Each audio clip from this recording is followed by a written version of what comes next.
आज आपण इथे उपस्थित राहिले शॉर्ट नोटीसनी आपले आभारी आहे।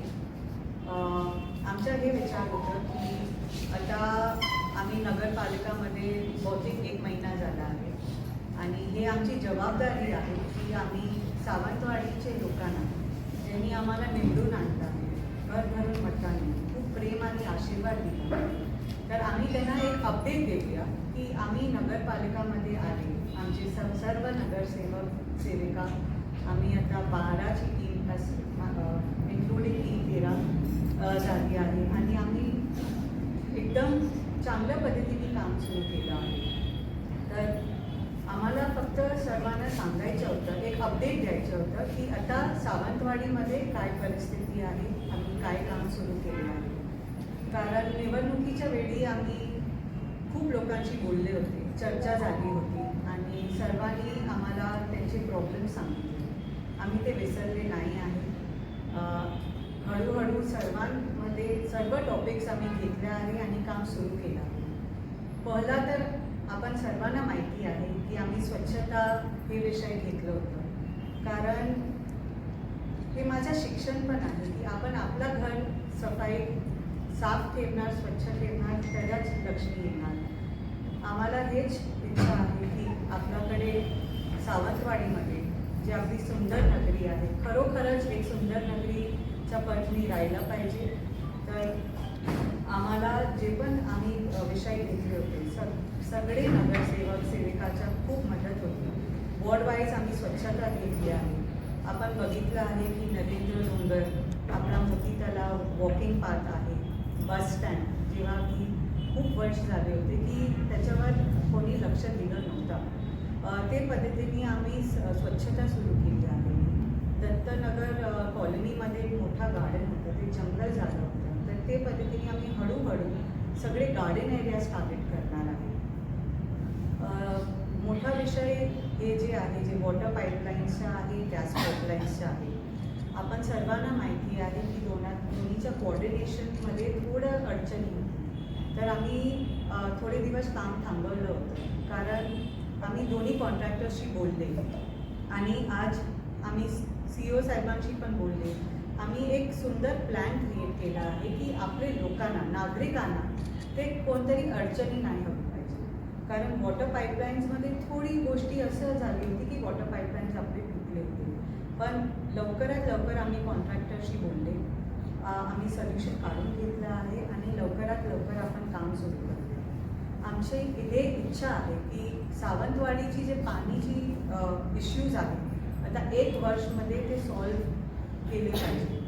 मी सर्वांना नम्र विनंती करते की हे टाईम जेव्हा गॅस आणि वॉटर पाईपलाईनचं काम सुरू आहे, थोडी अडचणी थोडे महिने होणार, पण त्याच्यानंतर सावंतवाडीमध्ये पाणी आणि गॅस लाईनचे प्रॉब्लेम्स आम्ही सॉल्व्ह करून दाखवूया, कारण गॅस पाईपलाईन्स पण लागले तर सिलेंडरचे खर्च नसणार आणि घरोघरी ते बेसिक आपले लाईफस्टाईल प्रॉब्लेम्स जे असते ते सॉल्व्ह होणार।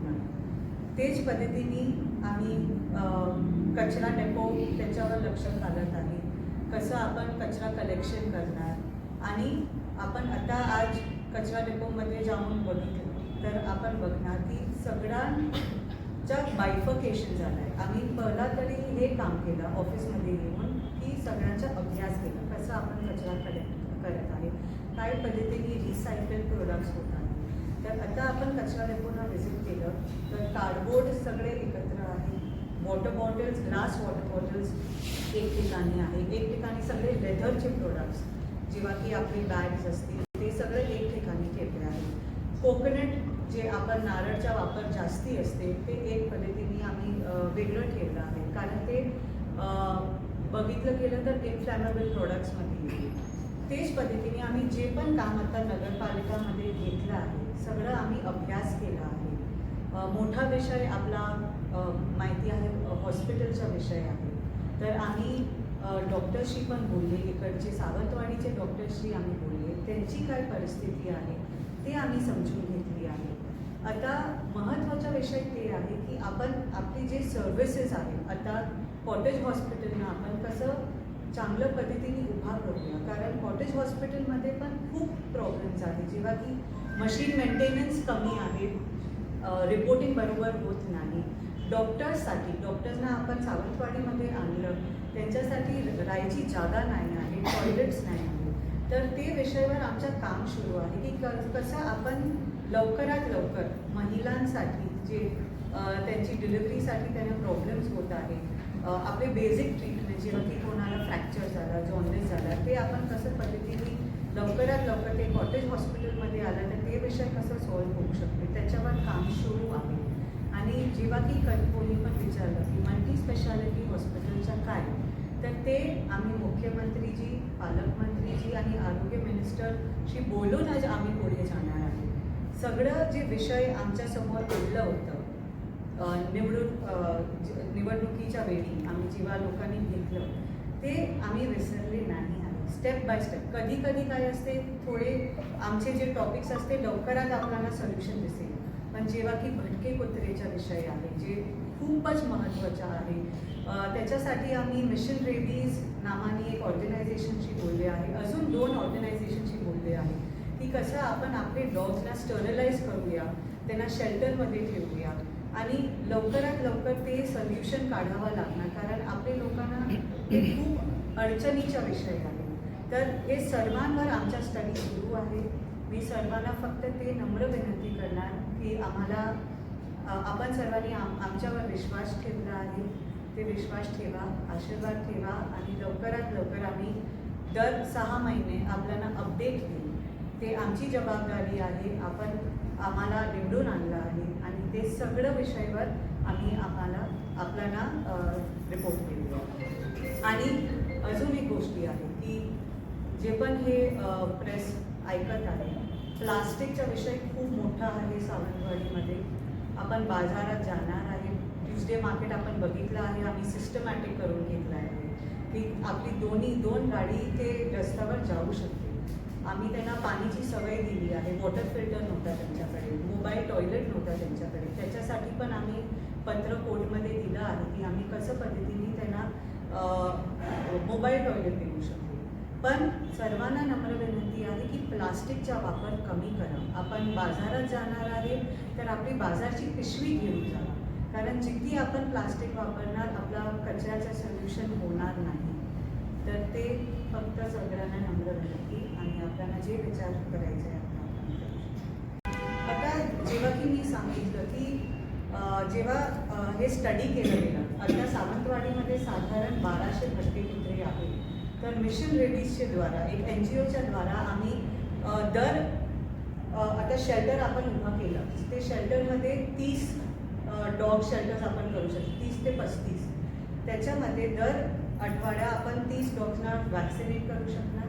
ते पद्धतीने आपण पुढे गेले तर 1.5 वर्षमध्ये आपला सगळं भटके कुत्रेचा जे विषय आहे ते सॉल्व्ह होणार. स्टरलायझेशनच्या नंतर त्यांना 3 दिवस आपल्या शेल्टरमध्ये ठेवायला लागतं. ते पद्धतीने आपण पुढे जाणार.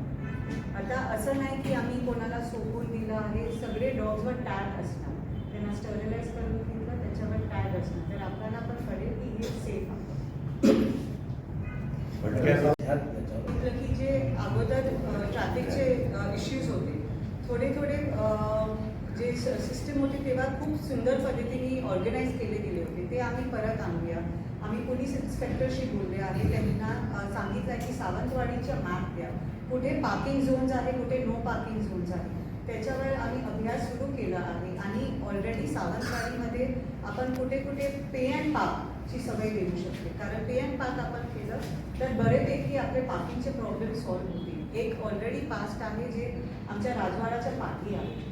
अजून पण ते काय त्याच्यामध्ये काय प्रॉब्लेम आहे की आपले बाजारात लोक जे येते त्यांना ते दूर पडतात. तेच पद्धतीने आमचा अभ्यास चालू आहे की कुठे कुठे सावंतवाडीमध्ये आपण पार्किंग ग्राउंड्स करू शकणार आणि हे प्रॉब्लेम सॉल्व्ह होणार. आधी पहिला आपल्या समोर एक बस स्टॉप आहे, पार्किंग नो पार्किंग झोन केले, लाईन्स रोडवर पेंट करून घेतलं, त्याच्यानंतर स्ट्रिक्ट कार्यवाही असणार की एक टाइम कोणी पण पार्किंग केलं त्याचे फाईन्स असतात. तर आपण स्ट्रिक्ट केलं तरच हे प्रॉब्लेम सॉल्व्ह नाही आहे. आमची हे जबाबदारी होती की आम्ही पहिला सगळं साफ स्वच्छ करून घेऊया. ह्याच्यानंतर आमची रिस्पॉन्सिबिलिटी ते आहे की आम्ही लोकांना एड्युकेट करूया की हे इथे कचरा टाकायचा अलाव नाही आहे. आपण बसू नाही शकत. आम्ही 1 तास सांगणार, 2 तास सांगणार, त्याच्यानंतर स्ट्रिक्ट कार्यवाही असणार. पोलीस पेट्रोलिंग वाढवणार आहे. ऑलरेडी आम्ही पत्र पाठवलं आहे, त्यांच्याशी बोलले आहे, त्यांचा खूप सपोर्ट आहे आम्हाला. तर ते पद्धतीने आपण पुढे जाऊया, पण हळूहळू लोकांना सांगावं लागेल. असं नाही की मी आज म्हटलं आणि उद्या त्यांना जेलमध्ये घातलं, तसं नाही होत. तर आपण कसं चांगलं पद्धतीने लोकांना समजावून ते करू शकणार ते पद्धतीने करू. तुम्ही महिन्याभरात